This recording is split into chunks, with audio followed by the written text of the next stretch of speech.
Well, so much for an easy start to World Cup qualification for the Socceroos. 1 point out of a possible 6 against Bahrain and Indonesia has Graham Arnold placed on the hot seat once again. But how much responsibility should the players carry? The A-League Dub competition have revealed their new naming rights partner, as well as much welcome news regarding free-to-air exposure. The transfer news and rumours are heating up with only a few weeks to go until the A-League season commence, while the young Tillies crash out of the Under-20 Women's World Cup on this episode of Roundball Australia podcast, supported by Manscaped. Use code ROUNDBALL for 20% off and free shipping at checkout. My name is Christian Montegan. Yes, you heard that right. One appearance on SCN Radio during the week has landed me this great honour of hosting the podcast for the first time. Only temporarily though, as Lachlan Avil recovers from being a bit under the weather. Lockie, how are you feeling? Yeah, pretty average, Christian. Thank you. Still wanted to come on and have my piece, but yeah, I thought I'd palm off the heavy lifting to you tonight. And Poletti, welcome to you. It looks like we're going to be doing the heavy lifting tonight. Bring back Jacob. I agree. Jacob did a really good job. What was it, a couple of months ago when Lockie was absent? So yeah, I would have loved for him to take my place, but hey, I'm here to do the heavy lifting as well. Apparently, Jacob decided he'd rather go watch football. The goal. and Adelaide United as well, out of all teams. Yeah, I was going to say, I hope you're not offended. He was my first call before I realised he was going to the football tonight. That's completely understandable because he's proven his worth. So no, completely get it. But no, there's only one place to start, and that is, of course, the Socceroos coming away from the first international window of World Cup qualifiers without registering a goal and with 1 point to show for it. I guess against Indonesia away from home, we knew it was going to be a very hostile atmosphere, humid conditions, and that Indonesia weren't going to be pushovers because this is a nation who are on the rise, and yet another example of closing the gap amongst the Asian Confederation. It was a slightly better performance compared to the 1-0 defeat to Bahrain. There were certainly chances on offer to kill the game off for the Socceroos, but I mean, Poletti, it just seems to be the same old story where Australia struggles to break these lower ranked sides down and aren't clinical enough in front of goal. Yeah, so I feel like what happened this window was a lot of us came into it, we looked at the opponents and thought, okay, 4 points at a minimum, 6 points is probably a definite. You could pick and choose which one you got the 3 points against, which one you got the 1 point against, but realistically it should have been 2 wins. But you know, the games aren't played on paper; they're played on grass, and the Socceroos got played off the park when it came down to it. You know, there was talk before the start of the window, and then again after the Bahrain game as to whether or not Graham Arnold should be, you know, on the move potentially if things went badly, and I pushed back against that, especially in our group chat. I didn't think that now was the right time for a multitude of reasons. And then the Indonesia game happened, and that post-game press conference, and oh boy, it feels like the Socceroos have lost their spark that gave them so much goodwill at the end of the 2022 World Cup that Graham Arnold had built up. And it seems like some old problems are starting to resurface, and overall it's just not a good time for the Socceroos at the moment. We'll get to that Graham Arnold post-match comments a little bit later on, but Lockie, in terms of the performance against Indonesia in particular, I thought defensively Australia were very solid, tracked back in numbers to stop a few threatening counters from Indonesia, who, to be fair, looked the better side for the first 10 to 15 minutes. I felt as though Australia is more suited to the two up top, especially with the absence of a natural number 10 playmaker at the moment. There's been a few makeshift experiments in the past 2 games, but ultimately it hasn't achieved desired results. Yeah, I think the two up top was good because primarily it allowed more space in midfield. So instead of the triangle of the 3, you had just Jackson Irvine and Keanu Bacchus, who did better. I liked Bacchus. He's much more than Irvine is able to receive the ball back to goal and then turn and try and progress the ball forward, where Jackson Irvine's much more of a ball winner, kind of arrive late in the box, that kind of thing. So leaving the space in the midfield for those two to work, I thought Bacchus played well. with the two wingers, and then obviously you have Aaron Kunda up top, who I'm still not convinced is best to play in the middle, but I understand the arguments for it. So, yeah, I did think they played better. You talked about the defensive record. It's kind of just been the Socceroos for the last 2 years. Very, very solid defensively. We've known that before they conceded in the Bahrain game. They set a new record for the most minutes gone in World Cup qualifiers without conceding a goal. So we know that's always been a strength. It's just always been about scoring the goals down the other end. And, they failed to do that again in this match. Obviously, Cassini Yengi as well was suspended for this match. We can't forget that aspect. Obviously, a crucial factor in the past couple of international windows now. He's really impressed in that final third. But again, it just looks like we really struggle. Even in terms of creating chances, we seem to be 2 seconds too slow in terms of our decision making. And it just gets frustrating at times. I mean, Poletti, is there a reason for it? What would you change in the final third? Is it a coaching issue, or is it just down to not having enough talent in that final third area? I don't think it's a lack of talent. I think Arnie came into this window and said that he very much was looking at the one-on-one battles, which is why he chose more wingers than he did strikers. I don't quite know what it is. The easy answer is it's a formation issue, and you change the formation and everything will be fine. But we've seen that that would just simply be a patchwork fix. It wouldn't solve any of the underlying issues with Australian football, which just have seemed to have been brought up again and again and again, especially in the wake of this window for the Socceroos, as well as the young Matildas exit from the under-20s Women's World Cup, which we're going to get onto later as well. But I think in terms of what's happening right now with the Socceroos, I think injuries are probably just playing the biggest part, but that's not to say that when they're back at full strength, Arnold's the one to take them forward. They don't have necessarily all of their first choice midfielders. They don't have a couple of their first choice strikers, and right back just continues to be an issue. And we saw how exposed Chikati was at right back, and it's not because Chikati is a bad player. He's playing for Parma, and basically had AC Milan's attack in his back pocket. Just prior to the window, but playing him out of his depth at international level. When really, if we're looking at what the partnership should be between now and the 2026 World Cup, is it should be Chikati and Suter, two centre backs, as is Beige on the left, and pick your poison at right back. Throwing Chikati in the deep end, aren't you? I mean, Lockie, would you go for a back three, for instance? Would you change it up, try and go for the three? No, we've done that once, and I seem to remember that resulted in the coach quitting. Lockie? No, look, I don't see the value in talking too much about formation, because I really think it's a mindset thing. It's a risk-taking thing. Too often I feel like we get to the final third and we're looking for a pass or a ball that is 50%, 60%, 70% on. And if we don't feel like we have that option, then it's turn around, recycle, and try break them down for a better percentage chance, which never happens anyway. So many times we're, picking up the ball in the wing. Craig Goodwin, Alan Mobile, who I thought actually did okay when he came on, but he had moments of this as well, where there was plenty of space ahead to throw the ball, but it wasn't the high percentage chance. But what's happening is they're waiting for the higher percentage pass, but then that pass has got the lower percentage chance of actually eventuating into a good chance or a goal. So throwing that ball quickly ahead of the striker into lots of space, it's pretty unlikely that, they're going to get a good receive and a good shot off most of the time. But those are the places where you take those risks, because the reward for getting that correct is a goal, not just a successful switch around the back. So I think it's the risk taking in the final third. I think part of that is down to the players. We saw, Nesta's shot that hit the post, right? He's one of those players that in that scenario isn't afraid to take that risk, and he got very close to scoring a goal because of it.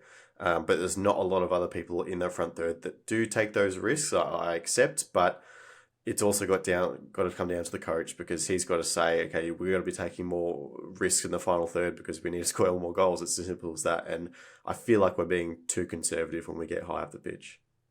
Okay, so we've been in this position before, haven't we, when it comes to Graham Arnold? If you remember back in March 2022, he copped a lot of scrutiny, and there was a period where it looked as though he could have been out the door. He survived that, and credit to him for withstanding that pressure. But there was a particular comment after the game that was extremely alarming, and Poletti sort of touched on it before. Arnold said, "I can only do so much. I can't play the game for them." I mean, hearing that quote, that's incredibly disappointing from a senior coach, and especially for someone of his experience, Poletti. It sounds like a coach that's lost the changing room. And I use that loosely because the reality is that he can do whatever he wants as a selector and bring in who he wants to bring in each window. There's no central contracts or anything like that. So, but it sounds like it's a coach who's lost it. And I don't know what the solution is, besides get rid of the coach and try someone new. But as I touched on in our group chat, it's a problem for the FA. We're always talking about how money needs to stop being spent needlessly, and it needs to go. And that's not to say that replacing the coach would be a needless spend, but it needs to go into development. It needs to go into pathways. It needs to go into this, into that. The reality is that Graham Arnold's still got 2 years and change, or just under 2 years left to run on his contract, which I believe is to the end of the 2026 World Cup. So I think I saw as well, like that's $1 million a year. So he's got just under $2 million in terms of a payout, unless he chooses to quit, which I can't see him doing. That's $2 million they've got to pay Graham Arnold. That's at least probably to get a reasonable coach in. That's another $2 million they've got to spend on a new coach. I think they spent over $1 million to get Bert van Marwijk in prior to the 2018 World Cup after Ange Postecoglou left.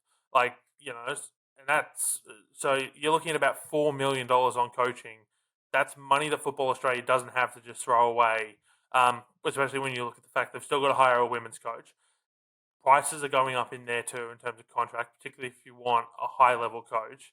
So that's not going to be cheap either. They just don't have endless supplies of money to throw away into coaching. That being said, missing the World Cup in its entirety would be a much bigger financial hit than throwing a few $1 million at a new coach. So it's a case of, okay, do we cut our losses now, throw the funding at a new coach, and hope to make that back up in World Cup qualification, which is still well and truly on the table despite the poor start? Or do you go conservative and just, I don't know. And those are the important questions I think have to be asked, aren't they? I mean, not only should Arnold get the sack, but is it affordable? Is it the right timing? Obviously, we've got the next window coming up in October next month, so it's not very long. Can Arnold turn it around in that short space of time? But another question, Lockie, is if it does eventuate, who does replace him? And at the moment, for the meantime, it seems there aren't too many viable options in terms of at least experience at international level that I can think of. No, there's probably not a whole lot. Look, just going back to that quote quickly as well. That's terrible for me. That's really bad leadership. Most people who you two know, and most people listening to this show will have played some level of community sport at the very least. Imagine if your coach went out and said, "Well, I told them what to do. I told them how to win. They just couldn't do it." That's effectively what he's saying here. I think it's really bad leadership.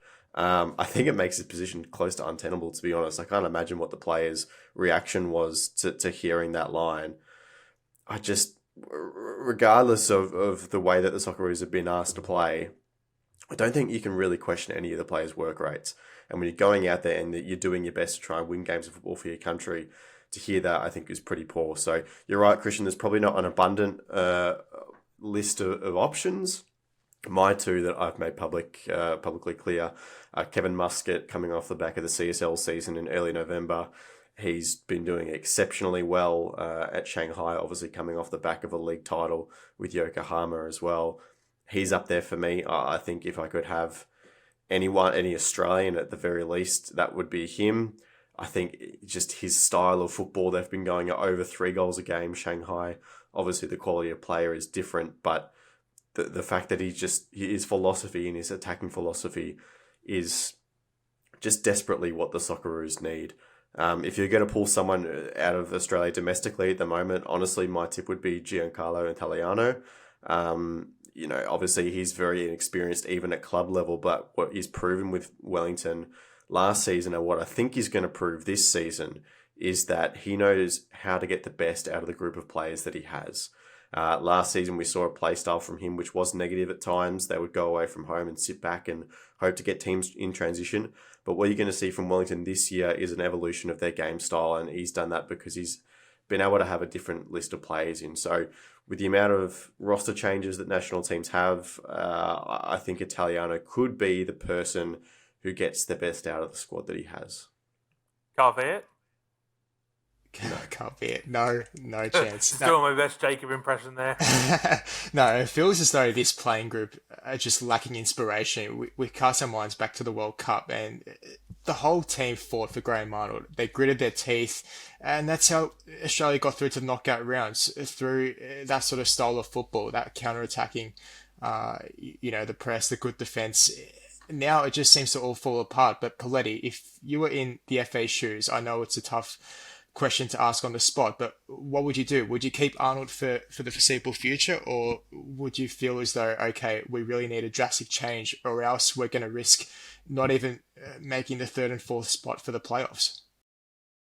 Well, the next window is China at home, Japan away, right? You've got what is essentially 3 weeks to try and get a new coach in. You could maybe go the interim option, but it would have to be interim, you'd think, yeah. That's if you get rid of Arnold now.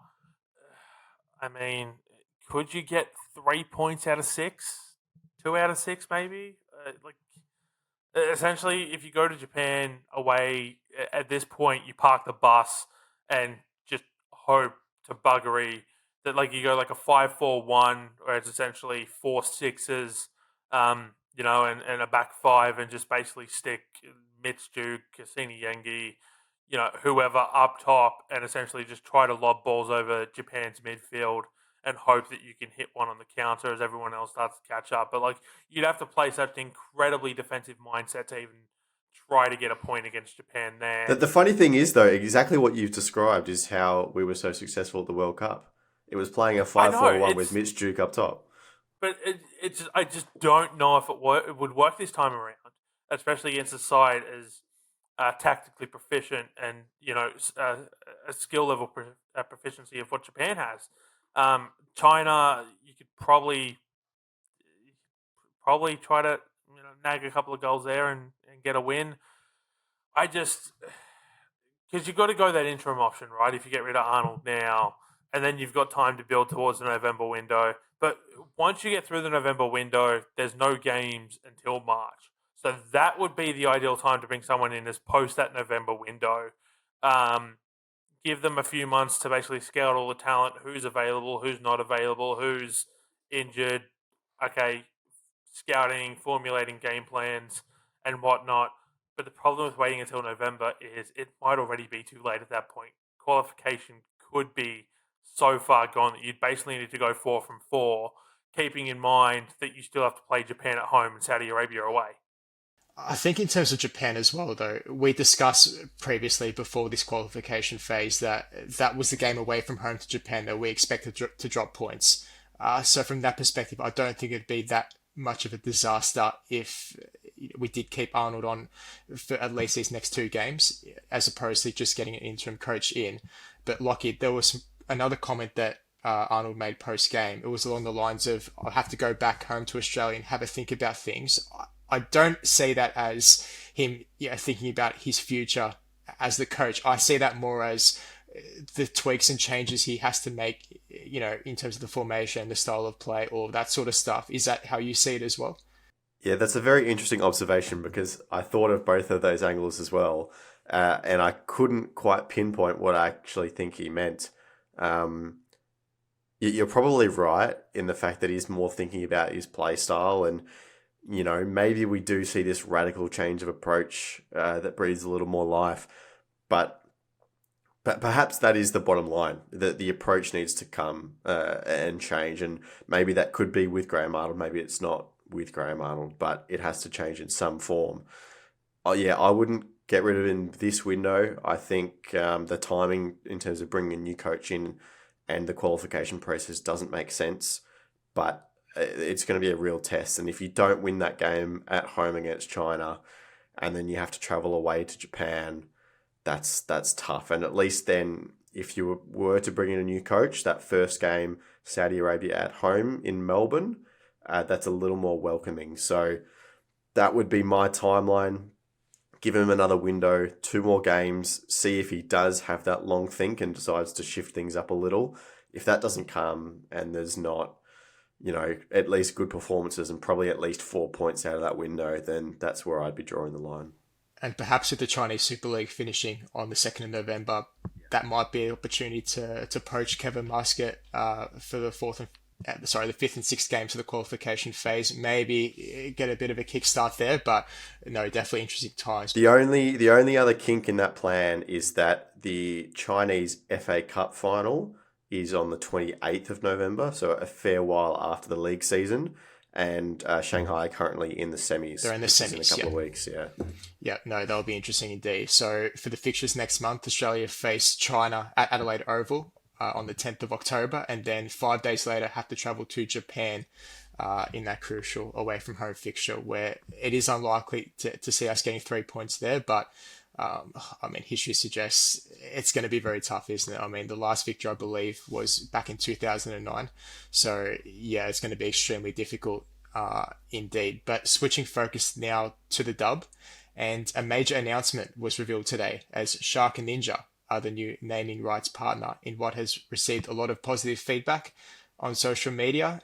Now, it's important to note that Liberty, the previous naming rights partner for the competition, still hold a valuable agreement with the dub competition, so they're still under that umbrella. Is that right, Lockie? Major partner. Yeah, they're a major partner. Yep. So I think that's definitely a positive sign to come out of this deal. Poletti, what are your first initial reactions to this news? So my initial thought was a kitchenware company sponsoring a women's competition. Oh boy, that's a little how you doing? But you get past that. You get past that initial phase, especially with the release today of all the information that comes with it. So the increase in sponsor pay, the increase in the amount of games that are going to be on free to air as part of this deal. Do you mean 10 bold? Yeah, still free to wear, 10 bold. I know, but 10 players as well. We're not having this argument again, I 10 swear. 10 players still free to wear. We're not having this argument again. I'm not getting involved. Not in a country where, like, I've got 5G on my phone, and there's sometimes it runs like it's on the 3G network, right? The internet in Australia is not great, period, especially once you move outside of the capital cities. I'm not having that argument again, even though extremely flawed, but okay. But anyway, it's going to be 10 games on minimum of 10 games on 10 bolts of free to air terrestrial television. Plug an aerial in, it's good to go, and that's a great thing, especially when you look at the start of the TV rights deal. It was one dub game a week on free to air television. We're slowly getting back towards that. Dub Zone's going to continue as part of the deal, which is the magazine show that we've all wanted, and so far we've still only got it. Dub Zone, I believe there's no men's equivalent yet or anything like that, but one magazine show is better than no magazine shows. The Junior Pass, which previously the Liberty Pass, is changing slightly, so it's going to be free access to fans under 16 for the first 4 rounds instead of all season long. You've got to make changes somewhere if you're making changes in other departments. So I don't have too much of a problem with this in terms of that. Like I said, the increased money, a great thing. The fact that you've got a globally recognized brand willing to get on board, that have a great range of products. A lot of people, consistently brag about as how good they are. That are willing to invest in the league and the competition. So as I said, once you get past that initial shock there's a lot more positives than there are negatives to come out of this deal. It's important to note also that the deal represents a 40% uplift on the previous naming rights, the sponsor obviously, which was Liberty from last season. But Lockie, last season we witnessed record crowds, membership increases, and real growth in women's football off the back of that successful Women's World Cup campaign last year. This deal with Channel 10 only demonstrates that, doesn't it? Yeah, look, the deal with Channel 10, obviously with Shark Ninja here as well. It's great. Look, I understand Poletti, the initial reaction of the kitchenware stuff, but they do more products as well, so you have to keep that in picture. But the increase in the money going to the game, 40%, as you say, Christian, more games on terrestrial TV, as well as all games on free-to-air on 10 Play. It's only positive for the women's game. People should expect a little bit of a dip in the growth because that shock 1 year from the Women's World Cup was massive and it won't continue like that. It'll come down a little bit, but yeah, only positive news, and it's an incredibly exciting time for the women's game still. And the fixtures have also come out. Poletti, do you have anything to note on that? There's been a few double headers that have been announced. We've been begging for the fixtures for months, and they've finally arrived in all their glory. And I'm already starting to plan my away trips. I know a number of other people are as well. I think the two biggest problems that I have with the fixtures is there's a number of 4:50 p.m. kickoffs on Friday afternoons as part of double headers. Get in the bin. What are we doing here? Like the AFLW has, Sharon violation. I'll call myself out on that one. Everyone's been criticising the AFLW for putting games on at 5 p.m. in Frankston, regional Victoria, regional New South Wales, all these other places, and then being like, oh, well, sorry, you haven't reached your crowd metrics. Because you're making it impossible to get to the games. Right? We're all about growing, and yet it seems like I think I saw the number is up to 30 double headers. Like, double headers don't increase attendance. We've had this argument before. They don't work. Are you sure they don't work? They don't. Do you have statistics and facts behind that? I have the eye test, all right? I have the eye test that shows they don't work. That's my argument, though. Like, just if they really didn't work at all, if they had no benefit to them, then people I'm sure there's a benefit. And the cynical part of me goes, it's cost-cutting. Right. But, and they're also tied to key fixtures. So there's a lot of, big blue doubleheaders. I think I saw there's another Sydney Derby doubleheader, a couple of Melbourne Derby doubleheaders. It's like they're trying to just take the rivalries from the men's game and put them onto the women's game to an extent, right? Like there's no real rivalry between Adelaide United women and Melbourne Victory women, but there is in the men. So let's try to force that, right? Like I'd say that, the Sydney Derby on the women's side of things hasn't been too much of a rivalry, in part because the Wanderers have been so bad for the most part. Like I think there's one victory by the Wanderers and maybe a couple of draws, but for the most part it's been Sydney FC absolutely dominating this fixture. I'd argue Melbourne City is a bigger rival for Sydney FC in the dub, but that's not really an equivalent in the men's game either. But anyway, a lot of 4:50 p.m. kickoffs on a Friday. There's a few on Saturdays, particularly during the summer months. Like I'm looking at one here, Friday 20th of December, Adelaide United host Melbourne City as part of a doubleheader at Cooper Stadium. 4:50 p.m. Australian Eastern Standard Time kickoff, which is 4:20 p.m. in Adelaide. What the hell is that? 4:20 p.m. on a Friday afternoon. What are we doing? Doubleheaders continue to be a scourge, and the early kickoffs, particularly in some of the summer months, what are we doing here? Come on, we're better than this, surely. I feel as though this double-headed debate just keeps dragging on, doesn't it? We cast our mind back to last season, the grand final. There was talks about a double-header there, but eventually that was just the solo game for that grand final, which in the end I think we can all agree was the right decision. But Lockie, in the future, in the next 2, 3, 4, 5 years' time, do you see this discussion going out the window, or is this here to stay for the long term? No, it's not here to stay for the long term because doubleheaders are a growth strategy. They're trying to get eyes who potentially are traditionally focused on the men's game onto the women's, and it's about exposure. It's not expecting, if there's 5 or 6 double headers per year for a club, they're not expecting fans to stay for all of those double headers for all of the season. It's about the odd family that's going to a game that might turn up an hour earlier and watch a little bit of the women's as well and grant them exposure to the league. And then as we've seen in leagues around the world, in Europe, mainly the UK and the US as well, where in the US the teams aren't even, connected to men's teams in any way, that you get it to a point and then it can be sustainably grown by itself. So look, I know you hate Poletti. I think there is a small purpose to them. I'm sure cost cutting is part of it as well, but I don't see it as the long-term future of the league. But hopefully it can help build the women's game to a point where it doesn't need them in the future. Look, I'd hope that it gets to that point, definitely, because it's what the women's game deserves. As I said, I think the extra concern I have this year is just the staggering amount of them that are taking place at very bad times in summer, right? So, like I said, the 4:50 p.m. kickoffs, that's almost 4:20 in Adelaide for back-to-back weeks. As I had another brief look at the draw, we know how bad and unpredictable weather can get in Australia, particularly in summer. How many of these delays are taking place? How many of these games are going to be rescheduled because you've got council restrictions, you've got light restrictions in terms of the towers at some of these venues? I see a lot of these double headers going pear-shaped.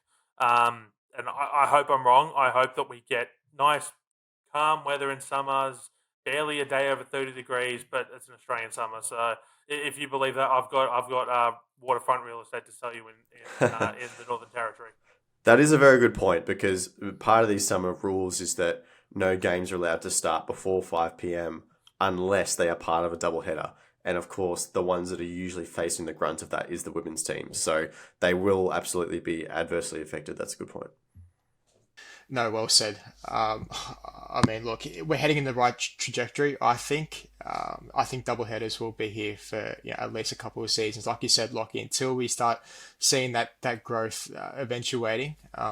But even with the broadcast deal, I think that's that will definitely do the game here a world of good. So watch this space. But moving on now to the Australia Cup, and South Melbourne again survived an extra time thriller, recovering from a Hume City equaliser in the 75th minute before Jordan Lampard's winner in the 115th minute ensured South Melbourne keep their cup dreams alive. Lockie, this was an incredibly entertaining knockout game, twists and turns, but ultimately South Melbourne find a way yet again. Yeah, they do. It's been a really crazy run from South Melbourne the last month or so. They've had so many games go to extra time. The Doherty Cup final, their semi-final in the NPL men's, of course, previous games in the Cup. This one did as well, though there were actually goals in this game. They've had a lot of 1-0s and stuff in the past, but a few goals from Esteban Quintas' side. It was a really dogged performance against Hume, who they came up against in that semi-final in the NPL a few weeks ago. So obviously very familiar opponents, and I'm sure they will enjoy the opportunity in the future to play some teams not too close from home. But of course, they could play Oakley again in the next round. Oakley coming up against Macarthur on the weekend. So fascinating. Look, huge for South Melbourne to make a semi-final of the Australia Cup. We've mentioned before that we think potentially they're the side best placed to go all the way, if anyone can. They're into the semi-final, they're into the final four. To have a member-fed team there is brilliant. It's just incredible. This team have such a bond together.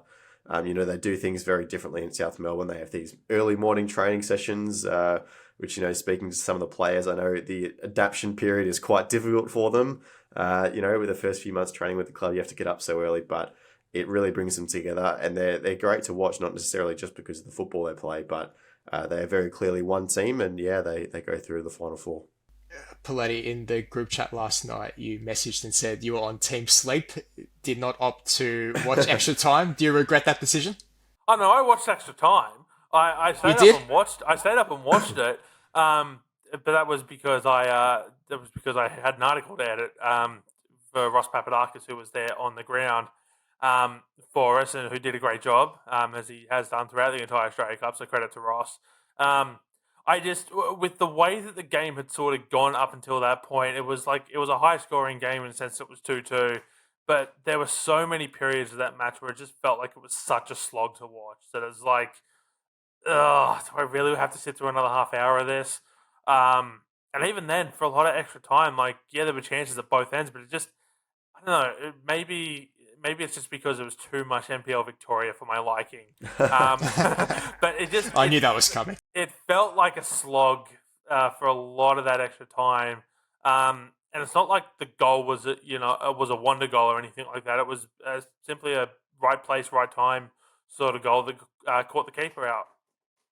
Yeah, those slugs are expecting extra time, aren't they, Lockie? I mean, it's a bit of a cat and mouse in the end, those last 5 minutes. I think South Melbourne, personally, I thought they pushed the envelope a bit more than Hume City. Playing away from home was pretty impressive, though. But from a South Melbourne perspective, obviously having reached the semi-finals now, it feels as though they're riding this wave of momentum and everything's just falling their way at the moment. Do you see them as a real contender now to go all the way and lift the cup?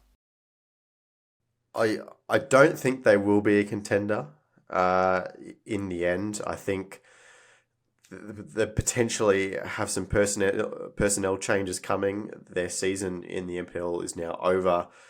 One more stat before we move on from Hume City. They've actually eliminated Hume from 3 different competitions this year in the Doherty Cup, incredible. the NPL final series, and the Australia Cup proper national stages, which is rough on them.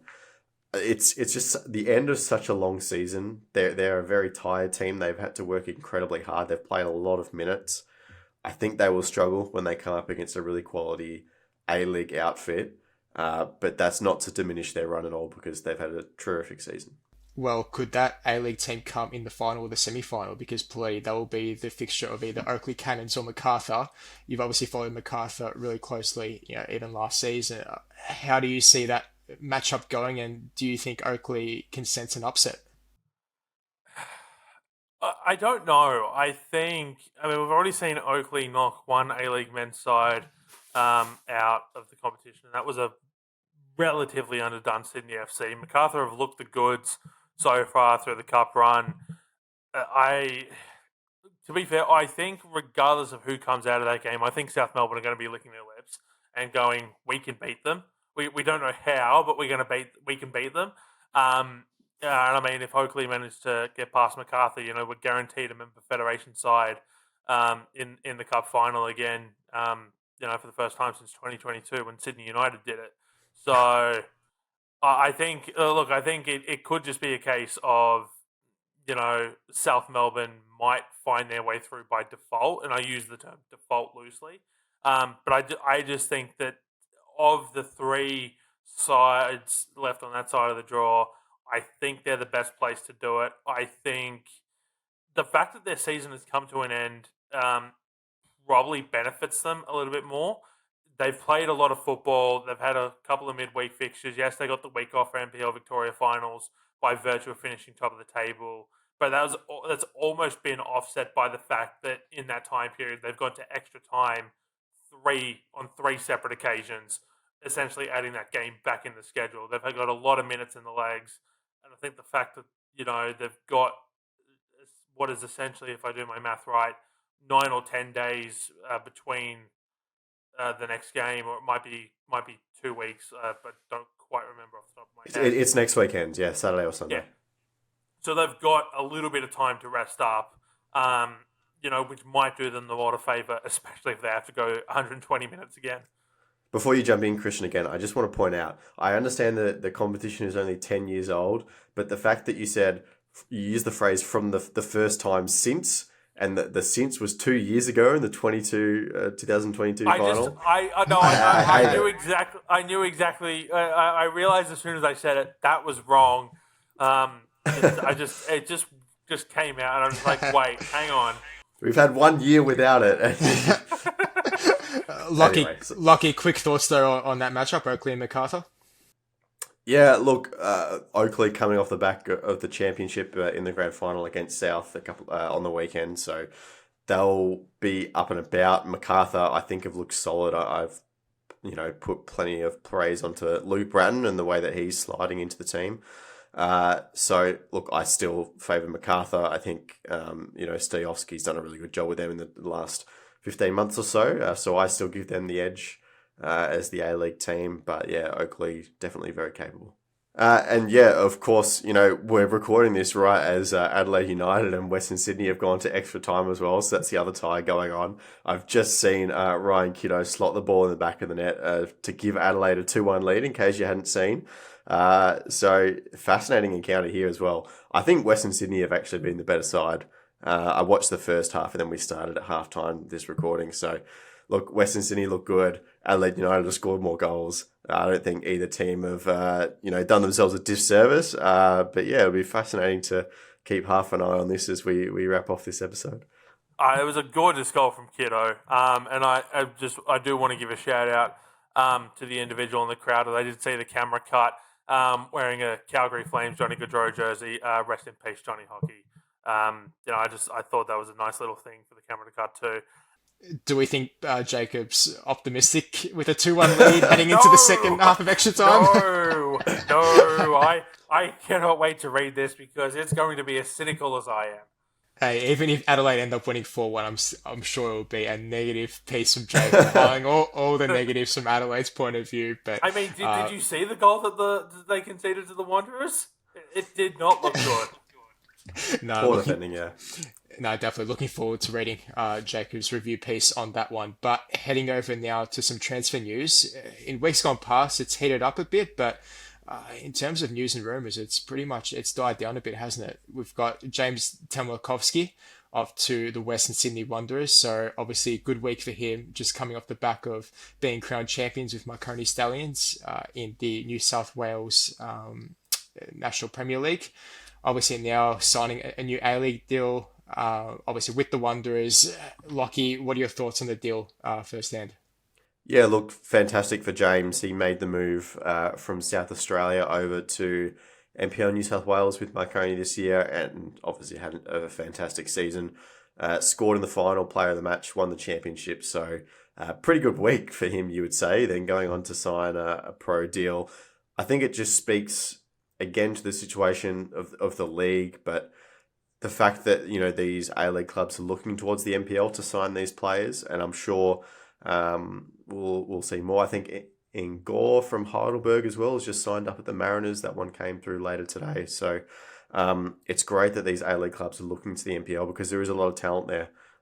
And at the times we're in where they don't have as much money to look overseas, the next up and coming generation who that quality of player that perhaps didn't come through an A-League academy but is now playing senior football and is really excelling at that level. It's good to see them get rewarded, I think. You've covered a lot of NPL, Poletti, obviously mainly in New South Wales level, but does this highlight, I guess, the depth now that we're seeing that more A-League clubs are turning to these young players, even be experienced players? We've seen Harry Sawyer being linked to a couple of clubs in the A-League, obviously playing for South Melbourne at the moment. Is this a sign of what's to come, and how positive is it for the A-League? I think it's absolutely massive. Temlakovsky, said on the Football News as well as broadcast after the game that he felt he made the move to Marconi because he had a point that he wanted to prove and that he'd hoped he proved it, and the fact that he's got an A-League deal out of it with the Wanderers certainly seems to suggest that he has. I did see a couple of complaints that just sort of wrote him off as what are we doing here, just getting in an NPL striker, that'll solve our problems. And it's like, tell me you haven't watched Temlakovsky this season without telling me you haven't watched Temlakovsky. He's been an absolute delight to watch on the few chances I've had a chance to watch Marconi games. Always working well on the ball, off the ball, getting into great positions.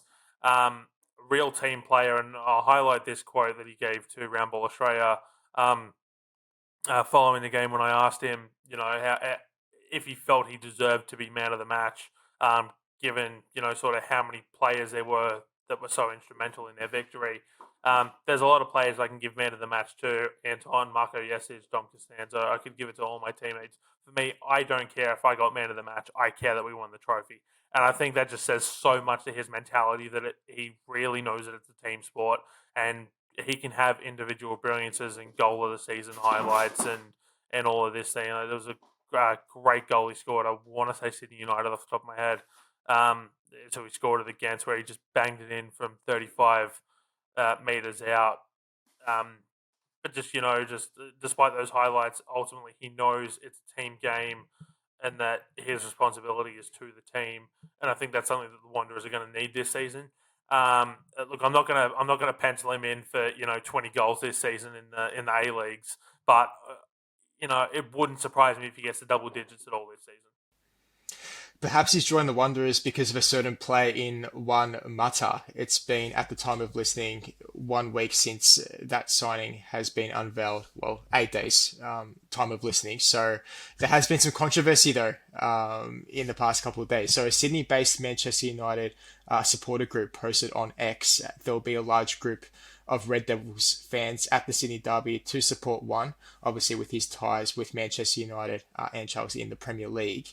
It came with a plethora of responses, Lockie, on social media telling them they're not welcome. I mean, for me, it just seems all a bit silly, isn't it? Yeah, so this really does speak to the worst, I think, of the league at times, where we can have lots of people complain about the size of the game and how people don't support it, and then we bring in players like Juan Mata who are marquees, and literally one of their purposes is to drive people attached to European football to A-League games, and then we get all these gatekeepers in the replies on social media telling people they're not welcome, and I think it's pretty ugly, to be honest. And look, the idea is that we want as many people to show up to A-League games of football as possible. If that's for one particular player, I really don't see what people's issue with it is. And I would buy a ticket to go watch an A-League game just because of Juan Mata. Like, there's no issue with that. You can be an A-League supporter. You can not be an A-League supporter. But, just like we were talking about with the dub and double headers and how it gets people in the door, we want to use people like Juan Mata and his marquee status to get people in the door. And then hopefully the product and the atmosphere and the quality of the games keeps them hanging around. So, yeah, look, I think it was a bit ugly response, but I also saw plenty of people hitting back at it as well throughout the afternoon, saying this is what is wrong. Often it's these same people complaining about the low crowds and the lack of interest and the lack of advertising, and then also trying to fend away these people when they want to show up. So you can't have it both ways. But yeah, get down to the A-League. That's all that matters. One of the reasons why I was so in favour of these types of moves, like a Douglas Costa to Sydney, Juan Mata to the Wanderers, was because it's going to tap into all these different types of markets and audiences, where you're going to attract those that fan base where they just focus on the Premier League or European football and they're not so interested in the A-League. But if you have these sorts of caliber type of players who are in our league, surely that can only be a good thing, not only for the growth, but just to create awareness in general. Poletti, I know you've been one that hasn't been overly supportive of these marquee signings, but I mean, yeah, what are your thoughts on it all? It's just one of the many things I got yelled at on social media for last week. Look, as our resident A-League snob, I feel that I can be against the signing, but I can also be against the gatekeeping, right? I don't think the signing is going to work for a multitude of different reasons, but that's not to say it's a bad signing.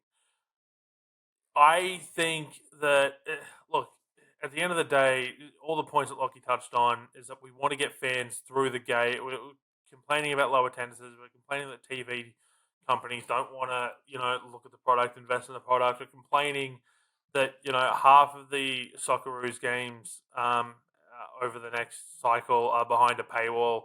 Although everyone seems to conveniently forget that Fox Sports is behind a paywall, but I digress. But I'm saying you get all these sorts of different, arguments coming at it, but then people actually want to turn up and they want to sit amongst, fellow Manchester United supporters, create a section for him. I have no issue with that. I think the reality is like it's better than having them all spread throughout the stadium, in my opinion. They get together, they get vocal just for Juan Mata.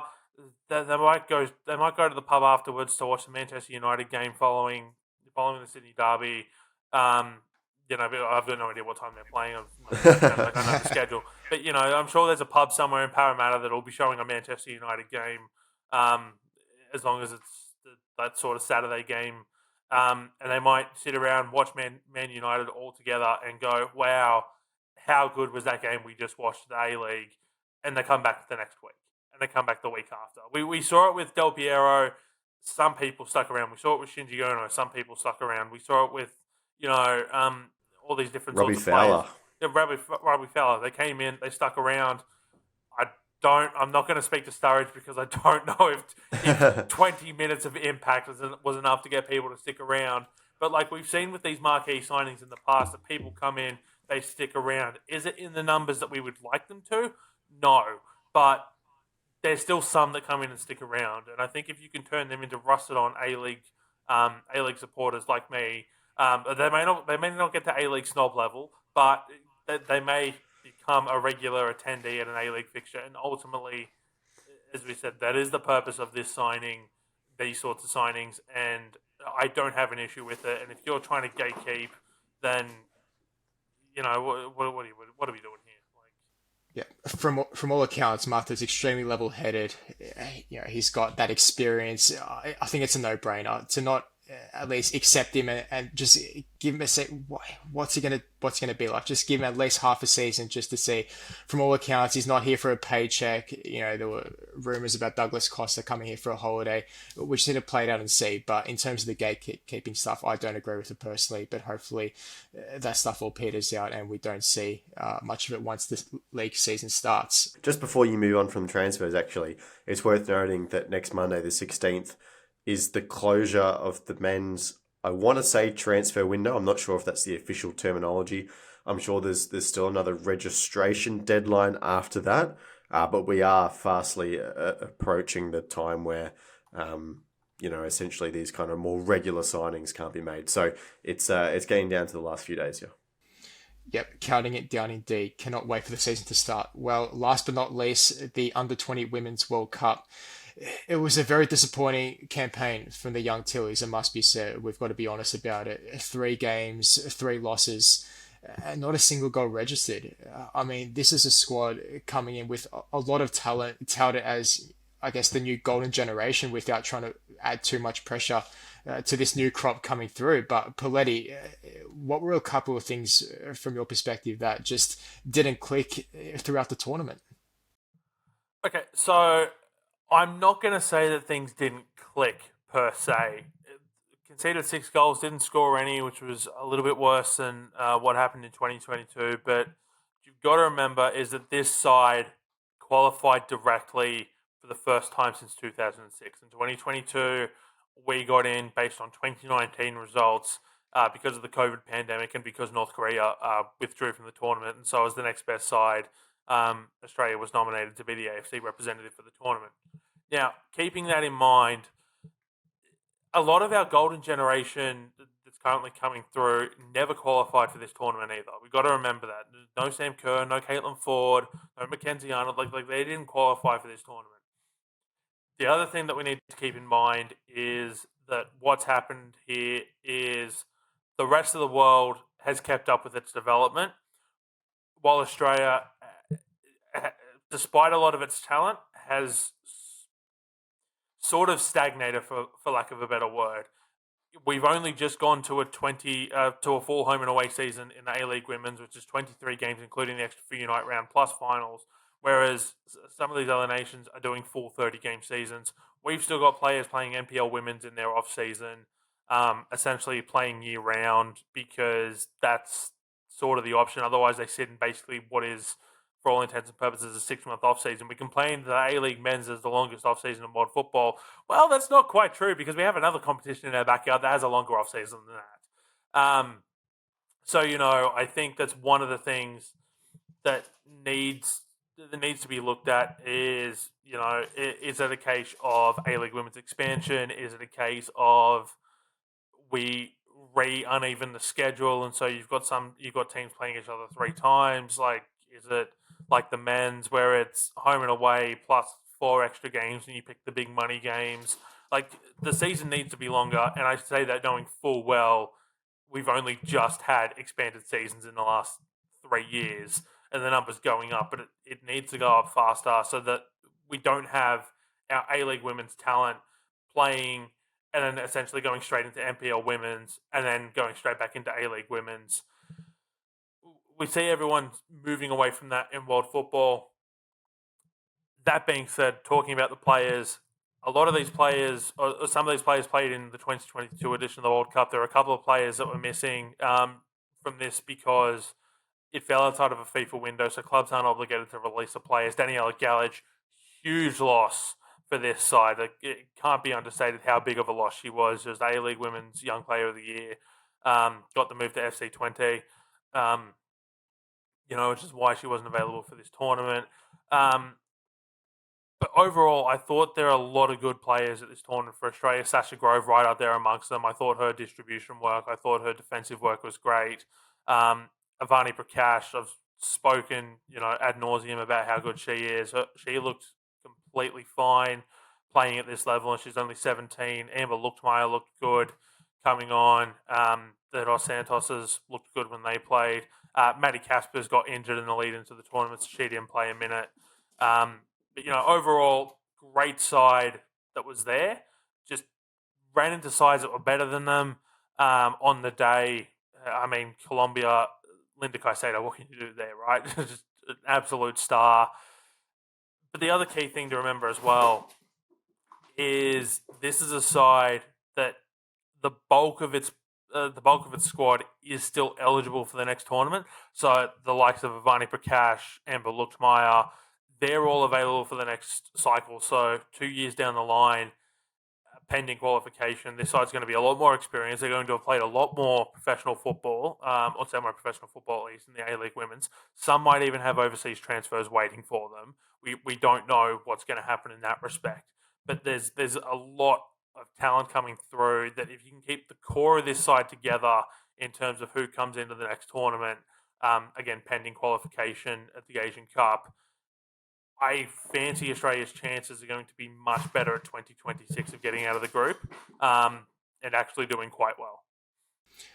I think the gap closure was a real eye-opener for me, seeing that group. Perhaps it was maybe a bit of arrogance, but you look at the Women's World Cup, Colombia absolutely starred in that tournament, so we knew what to expect from them. Even Mexico, they beat the USA only a few months ago in the Gold Cup tournament, and that was seen as a massive shock as well. And then you got Cameroon, who I'm sure we've all haven't seen too much of them, especially at youth level, so it's like, to not even get a single point, you're thinking, okay, is the development really that far behind Lockie? And is there, is that a real issue? Yes, it is. And look, all the points that Poletti mentioned about women's football are 100% valid. But this is not just a women's issue. This is an Australian football development issue. You look at the Olyroos at the Asian Cup. You look at the Socceroos in the World Cup qualifiers that we just finished talking about, and the Asian Cup, to be fair. You look at the Matildas at the Olympic Games. This is a developmental issue of Australian teams not being able to score goals. I'm not a youth development coach, player, technical expert. I have no idea what the answer is, but I can clearly identify that there is a problem. Ernie Merrick was brought into Football Australia as this chief football officer. He was supposed to disrupt the way that Australia goes about developing their players. Earlier in the year, we were expecting Football Australia to release a new technical strategy. That still has not happened. We're in September now. We've had no peep on that since a couple of whispers around March or April of this year. So, look, that's going to be the turning point for FA. That document that is made in conjunction with Ernie Merrick to set the path for how Australia chooses to develop its footballers. It's clear that the recent direction hasn't gone to plan. So that's going to be a very big turning point for me, and that's what I'm looking out for. No doubt there's a lot of problems behind the scenes, and that's the scary part. It's not just one problem. There's a multitude of factors that go into it, and it's going to take quite a bit of time to rectify until we start seeing some results on all levels of the game. I don't disagree with Lockie's points at all. But I want to say Leah Blaney is a good coach. She's great at identifying talent, and that's what you need at this level.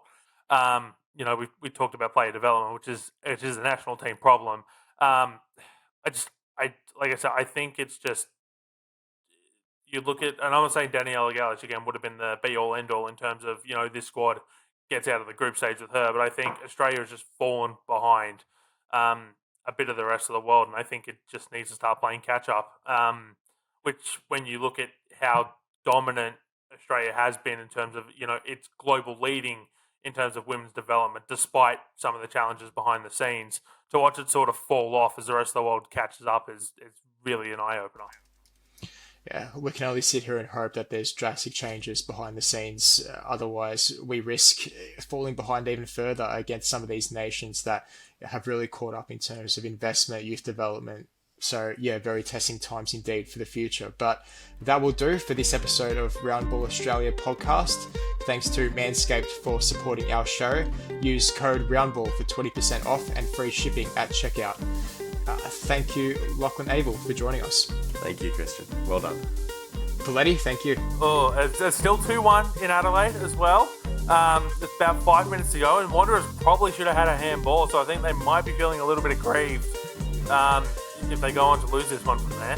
They've had plenty of chances, though. Nicholas that is true. They've only got themselves to blame, but, you know, a stonewall pen is a stonewall pen. How's Jacob's heart rate going? High, I reckon. Yeah, it's high. It's probably going to need blood pressure medication after this. Interesting indeed. No, we'll be back on Tuesday. Thank you for listening. Goodbye. And I don't disagree with Lachlan's, also with Lockie's points at all. Whoa, what was that? Yeah, I know. I don't know what happened. I'm tired, all right? Leave me alone.